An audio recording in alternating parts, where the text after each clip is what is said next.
Hello everyone, welcome to my channel. बच्चों, हम chapter 2 देख रहे हैं अकाउंटेंसी का, that is not for profit organisations. बच्चों, जैसे कि हमने लेक्चर देखा था on chapter wise weightage of all the chapters, वहां पे हमने देखा था that chapter 1 and chapter 2 carry lots of marks in your board exams. Each chapter carry 16 marks, मतलब दोनों चैप्टर्स मिला के 32 मार्क्स का वेटेज है आपके फाइनल बोर्ड एग्जाम में। So these two chapters are extremely important. So that is the reason you have to ensure that ये जो पहले दो chapters है आप मेरे साथ साथ पूरी पढ़ाई कर लो, ताकि आपके पास sufficient time रहेगा to revise, to clear your doubts. Okay? मैं बहुत बार देखती हूँ बच्चे chapter 2 को option में छोड़ देते हैं, या फिर ये chapter आप end में करते हो. Please don't do that mistake. इस चैप्टर को भी आपको अभी ही करना है. As soon as you finish chapter 1, start with chapter 2. Finish these two chapters so that you have that relief that okay, ये जो दोनों बड़े chapters है ये आपने अभी पढ़ लिए हैं, ताकि बाद में पढ़ते वक्त, रिवाइज करते वक्त आपके पास कोई भी डाउट होगा, you can definitely come back to me, ask your questions and get your doubts solved. लेकिन अगर आप end में करोगे बच्चों, it will become very difficult for you to cover this chapter. Okay, so please don't do this mistake. Ensure that ये वाला chapter आप मेरे साथ साथ ये वाला चैप्टर कंप्लीट कर लो. Okay, at the end we are going to revise, we are going to do all the revision lectures, everything, but right now I want you all to finish these two chapters with me. Okay, जैसे chapter 1 में बच्चों हमने क्या देखा, हमें trial balance दिया जाता है एंड ट्रायल बैलेंस से हमें बनाना होता है trading P&L and balance sheet. Similarly not for profit organisation में हमें रिसीट्स एंड पेमेंट्स अकाउंट दिया जाएगा और हमें बनाना होता है income expenditure and balance sheet. Alright, so ये रिसीट्स पेमेंट्स अकाउंट क्या है, इनकम एक्सपेंडिचर क्या है, इसके बारे में डिटेल इंफॉर्मेशन मैंने दी हुई है. लेक्चर्स अपलोडेड है होम पेज में चैनल के. मैंने चैप्टर वाइज प्लेलिस्ट बनाया है बच्चों, तो आपको बिल्कुल ढूंढने की जरूरत नहीं है. You can go in chapter 1, chapter 2, chapter 3, इस तरह से आप जाओगे, वहां पे आपको सारे सवाल मिल जाएंगे. So if you go in chapter 2, you will find all lectures related to not for profit organisations. वहां पे बहुत सारे solved as well as unsolved problems भी ऑलरेडी अपलोडेड है, as well as basic lectures of what is a receipts payments account, what is an income expenditure account, and what are the basic adjustments for not for profit organizations. I'm giving the link of all the lectures in the description as well as in the I button above. Please go and clear all your basics. Alright, आप जब basics कर लोगे उसके बाद आपको ये problems की ओर बढ़ना है बच्चों, then these problems will be very very easy for you. Okay, so let's begin with today's lecture. This is question number 12 on page number 122. So let's get started. देखिए, let's read the problem. Following is the receipts and payments account of Dhananjay Library Mumbai for the year ending 31st March 2020. हमें receipts and payments account दिया गया है 31st March 2020 का. Let us see. Receipt side पे क्या है? Let us see. Balance brought down 5,000. Now we know receipts and payments account is just like our cash account, right? तो balance से start होगा, फिर सारा जो भी हमें कैश में मिला है, पैसा मिला है, whether it is revenue or capital, that doesn't matter. Everything will appear on the receipt side. Similarly, whether the expenditure is of revenue nature or capital nature, it doesn't matter. It is going to appear on our payment side. तो सारा जो भी revenue से related है वो हमारे income expenditure में जाएगा, और कैपिटल से रिलेटेड आइटम्स है वो बैलेंस शीट में जाएंगे. Okay, so let us see one by one. Receipts payments को हमें ट्रांसफर करना है between income expenditure and balance sheet. Okay, तो रिसीट साइड पे बैलेंस ब्रॉट डाउन, मतलब ये हमारा कैश का ओपनिंग बैलेंस है.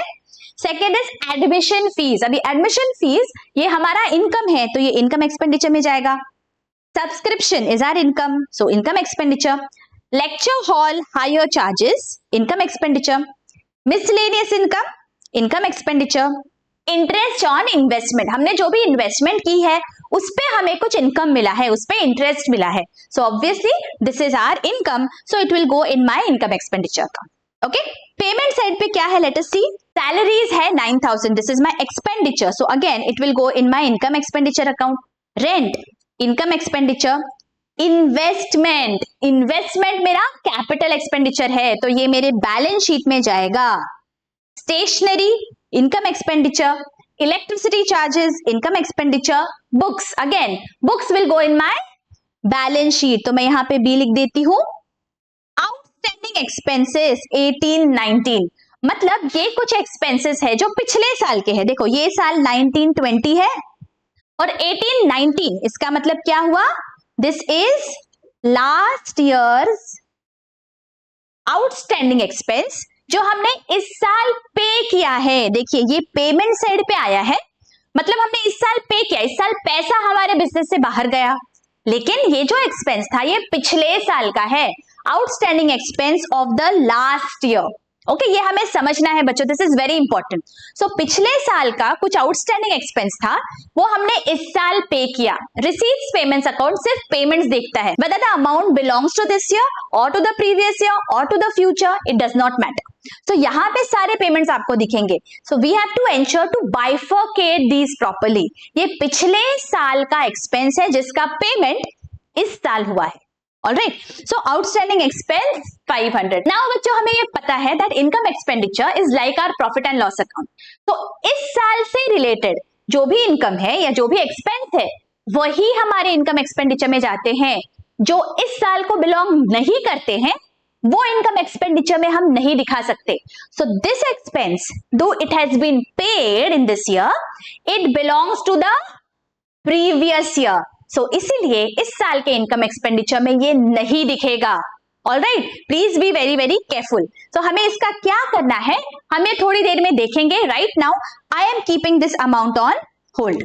Okay, and balance carried down. Balance carried down मतलब कैश का जो बैलेंस है इस साल का वो है। So obviously this will go to my balance sheet. Okay, so I am writing B. ठीक है, अब हमें क्या करना है, नीचे जो हमें एडजस्टमेंट्स दिए गए हैं वो देख लेते हैं। You are required to prepare income and expenditure account for the year ended 31st March 20 and balance sheet as on that date. Following information is made available to you. On 31st March 2019, मतलब ये क्या है, This is my opening balance for this year. देखिए ये साल है 1920, so 31st March 2019, इसका मतलब मैं बोल सकती हूँ these are the opening balances for 1st April 2019 with me. So अगर 1st April 2019 के बैलेंसेस है मतलब ये मेरे ओपनिंग बैलेंसेस है। ओके, सो ओपनिंग बैलेंसेस क्या है, देखो library had the following assets, books, furniture, machinery. Okay, ये हमें दिए गए हैं। आगे subscription received in advance amounted to 500। तो सब्सक्रिप्शन के आगे हम स्टार मार्क कर लेते हैं। आउटस्टैंडिंग सैलरीज एंड रेंट, तो सैलरी और रेंट के आगे स्टार कर लेंगे। आगे 50% admission fees should be capitalized, so admission fees के आगे star. Furniture to be depreciated at 10% per annum, furniture के आगे स्टार कर लेते हैं, लेकिन फर्नीचर तो रिसीट्स पेमेंट्स में है नहीं। But if we look at the additional information, first additional information में देखिए ये फर्नीचर दिया गया है तो यहां पे मैं स्टार कर देती हूँ। Okay, library books were purchased on 1st April, charge depreciation at 10% per annum, तो ये जो बुक्स है उसके आगे भी मैं स्टार कर लेती हूँ। Investments were purchased on 1/4/2019 and they carry interest eight 20% per annum, तो इन्वेस्टमेंट्स हमें यहाँ पे देखिए पेमेंट साइड पे दिख रहे हैं, वहां पे स्टार कर लेते हैं। ओके, हमें क्या पूछा गया है, देखो we have to prepare income expenditure and balance sheet. तो आपको बच्चों इस तरह इनकम एक्सपेंडिचर और बैलेंस शीट का प्रॉपर फॉर्मेट बनाना है। Please ensure that you write like this, income and expenditure account for the year ended 31st March 20 and expenditure is on the debit side and income is on the credit side. Okay, this is similar to our profit and loss account. Okay, और balance sheet बनाना है आपको। Also in this particular problem बच्चों हमें कहीं पे capital fund की amount नहीं दी गई है। ऑलराइट, तो कैपिटल फंड समझने के लिए हमें डिराइव करना पड़ेगा कैपिटल फंड, राइट, इसलिए हमें ओपनिंग बैलेंस शीट भी बनाना है, even though it has not been asked specifically, because जब तक ओपनिंग बैलेंस शीट नहीं बनेगा तो हमें कैपिटल फंड की फिगर नहीं मिलेगी। So that is the reason हमें इस बार ओपनिंग बैलेंस शीट भी बनाना है। देखो balance sheet as on 31st March 2019। Alright, so इस तरह से प्रॉपर फॉर्मेट बना लेंगे and then we are going to start transferring all these amounts one by one. तो सबसे पहले हमें क्या करना है बच्चों, हमें हमारा ओपनिंग बैलेंस शीट बनाना है। Alright, so opening balance sheet के लिए हमें क्या करना पड़ेगा, जो एडिशनल इंफॉर्मेशन में फर्स्ट पॉइंट है देखो वो हम पहले ट्रांसफर कर लेंगे and then we will move to our receipts payments account. Alright, so सबसे पहले क्या दिया है देखो, on 31st March 2019 library had following assets, books है 50,000 के। तो ये जो ओपनिंग बैलेंस शीट है हमारा, यहां पे एसेट साइड पे हम लिख लेंगे books 50,000। Now please remember one thing, जैसे ही आप ओपनिंग बैलेंस शीट में कोई अमाउंट लिखते हो, you have to write that amount in the closing balance sheet as well, okay, because ये आपके एसेट्स है तो ये कंटिन्यू होने वाले हैं unless and until something is sold off during the year. तो वो इन्फॉर्मेशन अगर हमारे पास होगी तो हम वो करेंगे, लेकिन आपको ये सारे बैलेंसेस एज इट इज आपके क्लोजिंग बैलेंस शीट में भी लिखने हैं। Please don't forget to do that, okay. तो ये मैंने जैसे ही मेरे ओपनिंग बैलेंस शीट में लिखे, मैं जाऊंगी मेरे क्लोजिंग बैलेंस शीट में एज ऑन 31st March 20 और यहां पे भी मैं लिख दूंगी books in a column 50,000, okay. कोई एडिशन डिलीशन होगा तो हम देख लेंगे, लेकिन ओपनिंग बैलेंस तो हमें लिख लेना है। ऑलराइट, आगे फर्नीचर 6,500। तो फर्नीचर मैं ओपनिंग बैलेंस शीट में पहले जा रही हूं, यहां पे I am going to write down furniture 6,500। Then I will go to my closing balance sheet और यहां पे मैं कुछ रोज छोड़ के फर्नीचर लिख दूंगी 6,500, ओके। आगे मशीनरी है 30,000 का, तो अगेन मशीनरी मेरे ओपनिंग बैलेंस शीट में मैं यहां पे लिख दूंगी 30,000। Then I will go to my closing balance sheet and here I am going to write down machinery 30,000। Alright, और कुछ दिया है क्या हमें? देखो, और कुछ नहीं दिया गया है, opening balances are done, okay. Now what are we going to do is, now we will go to our receipts and payments account and one by one we are going to transfer all the items in the receipts and payments account to our income expenditure and balance sheet, okay। देखिए अभी receipts payments account में balance brought down है 5,000। now please remember ये जो है this is balance brought down, मतलब ये balance is as on 1/4/2019, correct, शुरुआत का बैलेंस है। तो ये जो मेरा शुरुआत का बैलेंस है ये जाएगा मेरे ओपनिंग बैलेंस शीट में, प्लीज रिमेंबर।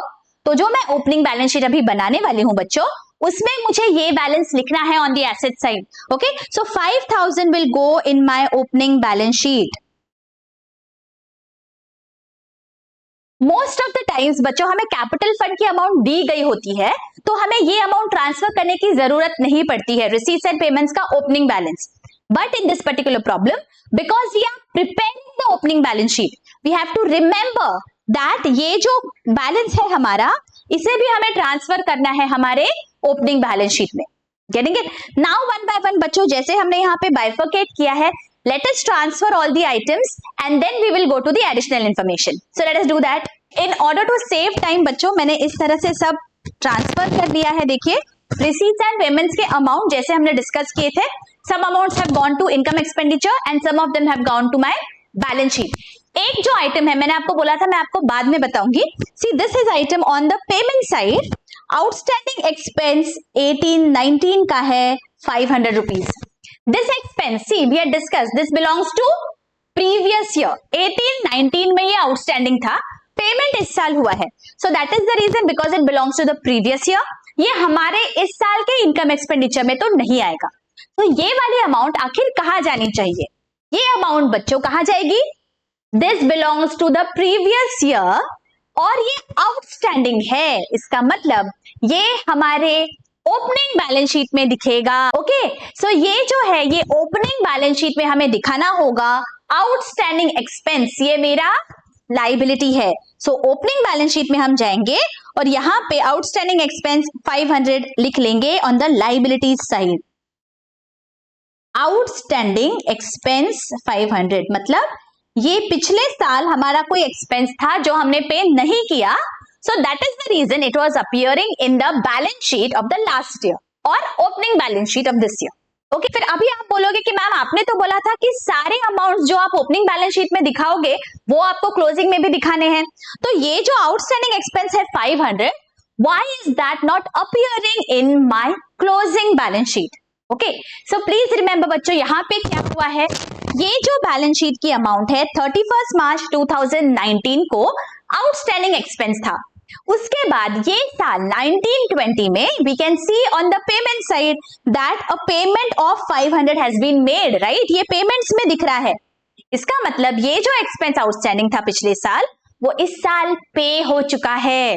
अगर इस साल पे हो गया है तो क्या वो इस साल के आउटस्टैंडिंग एक्सपेंस में दिखेगा बैलेंस शीट में? बिल्कुल नहीं। So that is the reason, even though it is appearing in my opening balance sheet, it is not going to appear in my closing balance sheet because payment has been made during the year. Fine? Clear? Now let's move to the additional information one by one देखते हैं। Subscription received in advance 500 rupees. This is the subscription which belongs to next year, जो हमें इस साल मिल चुका है। इस साल जो मिला है वो अमाउंट कहाँ दिखती है? वो दिखती है मेरे रिसीट्स पेमेंट्स में, राइट? सो रिसीट्स पेमेंट्स में जो सब्सक्रिप्शन है 20,000, इसमें ये 500 रुपीज का सब्सक्रिप्शन इंक्लूडेड है जो अगले साल का है। सो इस साल के इनकम एक्सपेंडिचर में क्या अगले साल की अमाउंट दिखनी चाहिए? No. So that is the reason इस सब्सक्रिप्शन को हम माइनस करते हैं। सो यहां पे इनकम साइड पे जो 20,000 दिख रहा है उसमें से हम माइनस कर देंगे 500, outer column 19,500। Why? Because this does not belong to this year. अगर इस साल को बिलोंग नहीं करता है तो इस साल के इनकम एक्सपेंडिचर में नहीं आएगा। यहां पे मैं लिख दूंगी लेस रिसीव्ड इन एडवांस, और तुरंत इसका सेकेंड इफेक्ट देना है। हमें रिमेंबर, हमें हमेशा याद रखना है बच्चों, जो भी रिसीट्स पेमेंट्स में अमाउंट्स दिख रहे हैं उनका सिंगल इफेक्ट आएगा, या तो इनकम एक्सपेंडिचर में या बैलेंस शीट में। लेकिन जो भी एडिशनल इंफॉर्मेशन हमें दी गई है उन सबके मिनिमम 2 इफेक्ट्स आएंगे। So we have to give 2 effects. यहाँ पे एक इफेक्ट दिया हमने, दूसरा इफेक्ट जाएगा मेरे बैलेंस शीट में। एडवांस में कोई इनकम अगर मिलता है तो वो बन जाता है मेरा लाइबिलिटी। तो यहाँ पे लाइबिलिटी साइड में बैलेंस शीट के हम जाएंगे और यहाँ पे लिख देंगे in subscription received in advance.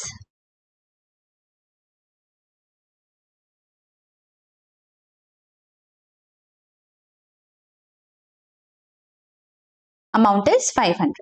चलो आगे, जैसे जैसे हम एडिशनल इंफॉर्मेशन का इफेक्ट्स देंगे बच्चों, we are ensuring that we are going to tick that. Okay, अगर गलती से कोई हमारी छूट जाती है एडिशनल इंफॉर्मेशन का इफेक्ट देना तो हमें समझ जाएगा कि बाबा here there is no tick, that means यहाँ पे कुछ ना कुछ हमने छोड़ दिया है, यहाँ पे हम कुछ भूल गए हैं एडजस्टमेंट करना या इफेक्ट देना। प्लीज एंश्योर दैट इस तरह से आप टिक मार्क करिए। ये बहुत छोटे छोटे टिप्स होते हैं बच्चों, but they go a long way in ensuring that आप सही से सॉल्व करो, कुछ आप भूलो नहीं। ओके, थर्ड क्या है देखो, आउटस्टैंडिंग सैलरीज एंड रेंट। तो सैलरी और रेंट ये हमारा एक्सपेंस है, ये आउटस्टैंडिंग है, मतलब जो पेमेंट हुआ है इसके बावजूद देयर इज एडिशनल एक्सपेंस जो इस साल को बिलोंग करता है। अगर इस साल को बिलोंग करता है तो इस साल के एक्सपेंडिचर में दिखना चाहिए। तो मैं क्या करूंगी, सैलरीज और रेंट में जाऊंगी और अमाउंट ऐड कर दूंगी। तो यहां पे सैलरीज में I am going to add outstanding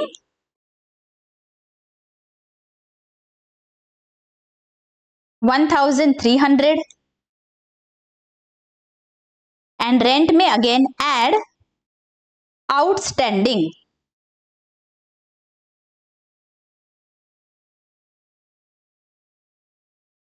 और तुरंत इसका सेकेंड इफेक्ट, ये मेरा एक्सपेंस है जो आउटस्टैंडिंग है, ये पे करना बाकी है तो ये मेरा ऑब्लिगेशन हो जाता है। So that is the reason it will appear in my closing balance sheet on the liabilities side. तो यहां पे मैं लिख दूंगी outstanding expenses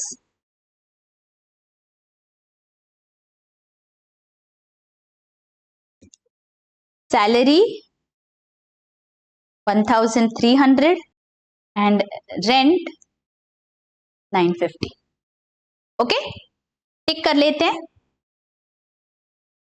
next, 50% of admission fees should be capitalised. अभी जो एडमिशन के लिए हमें फीस मिली है, जो हमारा इनकम है, हमें बोला गया है कि 50% हमें कैपिटलाइज करना है। कैपिटलाइज करना है मतलब हमारे बैलेंस शीट में कैपिटल फंड में वो ऐड हो जाएगा। So what are we going to do, हमारे इनकम साइड पे जाते हैं, एडमिशन फीस का 50% दैट इज 2,250, ये यहां से हम माइनस कर देंगे।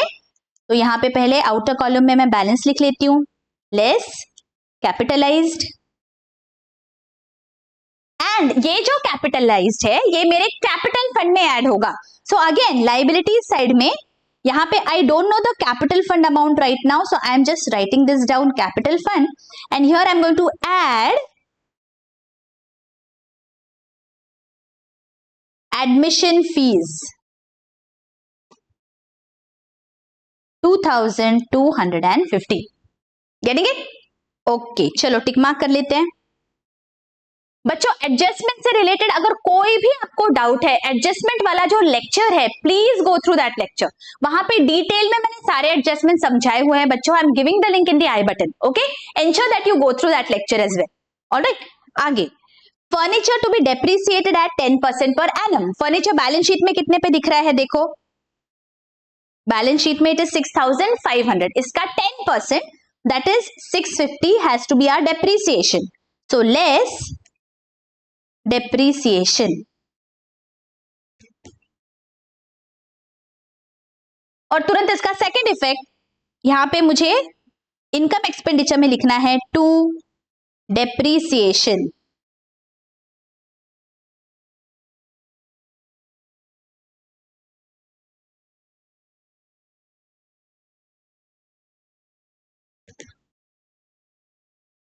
Alright, let's tick the adjustment. आगे library books were purchased on 1st April and charge depreciation at 10% per annum. मतलब 1st April को अगर परचेज किया है तो डेप्रिसिएशन पूरे साल का लगेगा. Right, now let us go to the balance sheet and see library books में बैलेंस कितना है. तो बैलेंस शीट में हम देखते हैं ये हमारा ओपनिंग बैलेंस है और ये परचेजेस ड्यूरिंग द ईयर है और हमें दिया गया है these purchases also have been made on 1/4/2019. तो टोटल जो 55,000 है इस पे हमें पूरे साल का डेप्रिसिएशन प्रोवाइड करना है. ओके, प्लीज रिमेंबर ये जो परचेज डेट है ये बहुत इंपॉर्टेंट है. अगर ये डेट कोई और होती तो हमें फिर मंथ वाइज डेप्रिसिएशन प्रोवाइड करना होता, लेकिन यहाँ पे हमें दिया गया है दैट ये शुरुआत में ही खरीदे हुए हैं तो पूरे साल का डेप्रिसिएशन लगेगा. ठीक है, डेप्रिसिएशन का परसेंटेज क्या है? 10%. सो 10% of 55,000 that gives us 5,500. Outer column 49,500 less depreciation. Okay, और ये 5,500 हमारे इनकम एक्सपेंडिचर में भी हमें लिखना है.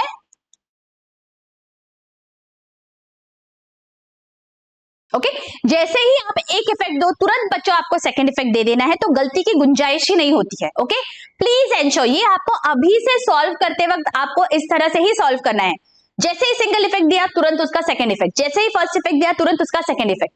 ऐसे अगर करते रहोगे तो आपको बहुत मिनिमम चांसेस होते हैं गलती होने के. ऑलराइट, आगे let's take this first and last. Investments were purchased on 1/4/2019 and they carry interest at 20% per annum. तो बैलेंस शीट में देखते हैं इन्वेस्टमेंट कितने पे दिख रहे हैं? 6,000 हमें दिया गया है. ये जो इन्वेस्टमेंट है ये शुरुआत में ही खरीदा है तो पूरे साल का हमें इंटरेस्ट मिलना चाहिए. Interest is at 20%. मतलब ये जो मैंने इन्वेस्टमेंट की इस पे मुझे 20% इंटरेस्ट मेरा इस साल का इनकम है. तो लेट अस सी कितना आ रहा है. 6 2s are 12. 1,200 is my total interest income of this year. Now let us go to the receipts payments and see whether 1,200 interest मिला है क्या मुझे इस साल. Receipts payments में मैं अगर चलती हूं तो यहाँ पे interest on investment is only 900. It is not 1,200. इसका मतलब 300 rupees. मतलब 1,200 minus 900. 300 is my interest which is accrued but not received. ये इस साल मैंने अर्न तो किया है लेकिन मुझे पैसा मिला नहीं. इसका मतलब this is going to appear in my this year's income expenditure account. Okay, याद रखिए इनकम एक्सपेंडिचर में वो सारे इनकम और एक्सपेंसेस दिखेंगे जो इस साल बिलोंग करते हैं, हमें चाहे वो कैश में मिले या ना मिले. So out of the total 1,200 interest, we have received 900, we have not received 300. So what are we going to do? हमारे इनकम एक्सपेंडिचर में जाएंगे और यहाँ पे इंटरेस्ट ऑन इन्वेस्टमेंट 900 दिख रहा है, मैं 300 ऐड कर दूंगी आउटर कॉलम में 1,200 because 1,200 is the interest income of this year. Okay, और यहाँ पे मैं लिख दूंगी एड एक्रूड इंटरेस्ट या इंटरेस्ट रिसीवेबल. और ये जो इंटरेस्ट है ये फ्यूचर में मुझे मिलेगा, so it becomes my asset. तो ये मेरे बैलेंस शीट में एसेट साइड पे दिखेगा। यहां पे हम लिख लेते हैं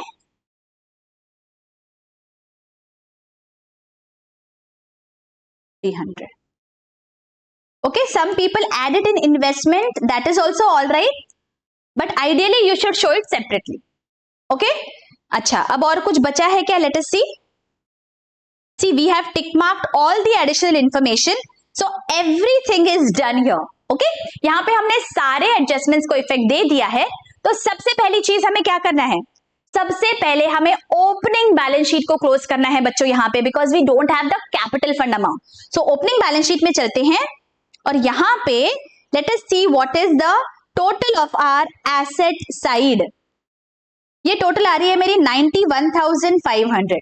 now we know that balance sheet में एसेट्स और लाइबिलिटीज की टोटल सेम आएगी, सो मेरे लाइबिलिटीज साइड की भी टोटल आनी चाहिए 91,500, करेक्ट।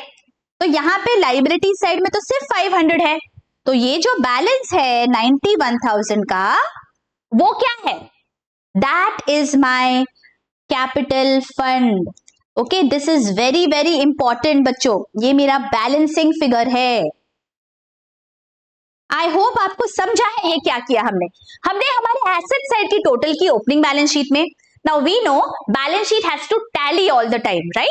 सो ओपनिंग बैलेंस शीट में जो एसेट साइड की टोटल है वही मेरे लाइबिलिटीज की भी टोटल होगी। Now I have only one amount on the liabilities side, वो जब मैं माइनस कर देती हूं तो जो बैलेंस बचता है that is my capital fund. ये जो 91,000 है this I have to transfer to my closing balance sheet. So closing balance sheet में 91,000 मेरे कैपिटल फंड के बैलेंस में दिखेगा। Okay, please remember to do this.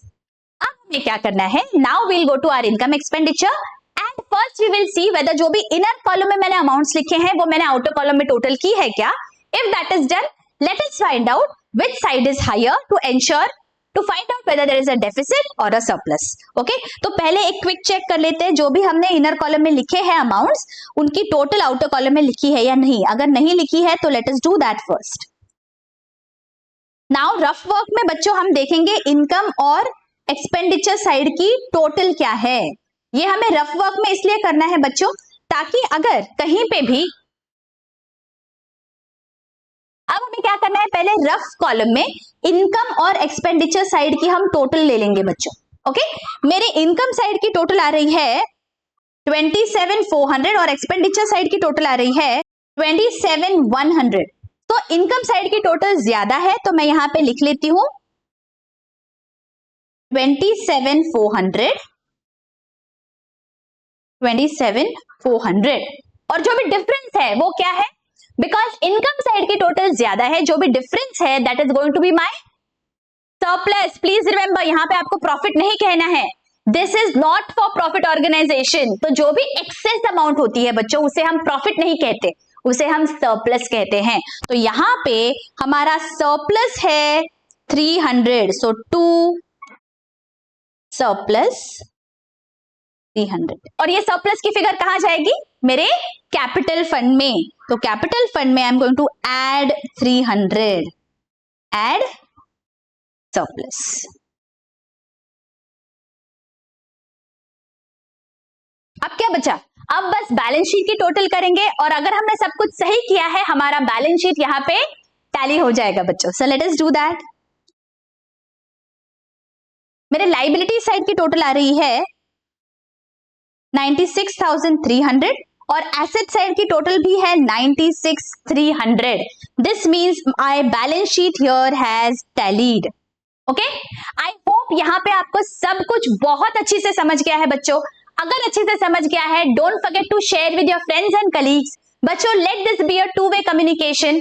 You can communicate from your side by letting me know in the comment section by hitting that like button, because this is how you let me know that you are liking the lectures, and this appreciation from your end really goes a long way in the growth of the channel and it motivates me to keep uploading such lectures for you. And don't forget to share with your friends and colleagues. मिलती हूँ आपको next lecture में. Till then, take care. Bye bye.